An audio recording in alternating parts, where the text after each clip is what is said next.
సంఘం కార్యాలయం వద్ద స్వల్ప ఉద్రిక్తత నెలకొంది. మౌలిక వసతులు ఏర్పాటు చేయాలని కోరుతూ బాపట్లపట్నం, ప్యాడిసెస్పేట, PMAY NTR కాలనీ వాసులు కార్యాలయాన్ని ముట్టడించారు.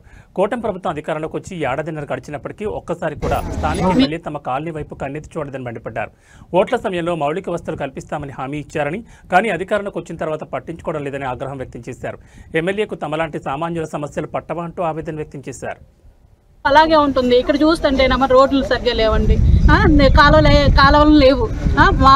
అలాగే దాదాపు 1000 మంది ఉన్నామండి. ఒకళ్ళ ఇంట్లో నీళ్ళు అలా మురికి నీళ్ళన్నీ అయ్యే తొక్కుంటూ రావాల్సి వస్తుందండి. మేము దానివల్ల పావులు వస్తున్నాయి. చదువుకునే పిల్లలు ఉన్నారండి, ఇంటర్ చదివే పిల్లలు, డిగ్రీ చదివే పిల్లలు, 10th క్లాస్ చదివే పిల్లలు. వాళ్ళు వచ్చేసరికి కొంచెం సాయంత్రం లేట్ అవుతుంది. వీధి లైట్లు ఉండవు. ఆ పిల్లలు ఎలా రావాలండి?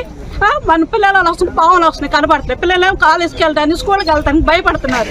ఒక్కసారి మా పిల్లల గురించి ఆలోచించి కొంచెం గవర్నమెంట్ మా వైపు ఉంచండి. అప్పుడు ఎమ్మెల్యే గారు మా ఓట్లకు వచ్చినప్పుడు మేము ఉన్నామమ్మా, మేము వేస్తామమ్మా అన్నారు.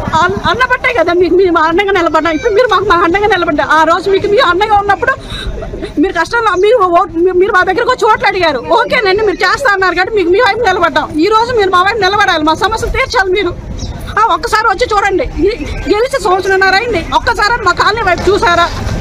మా సమస్యలు విన్నారా మీరు?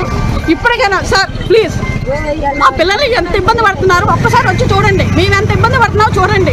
అక్కడ నీళ్ళు లేవు, బళ్ళు వెళ్ళడానికి లేవు. ఇప్పుడు ఏదైనా చిన్న ఉద్యోగాలు చేసుకునే వాళ్ళు, పనులు చేసుకునే వాళ్ళు వస్తున్నామండి.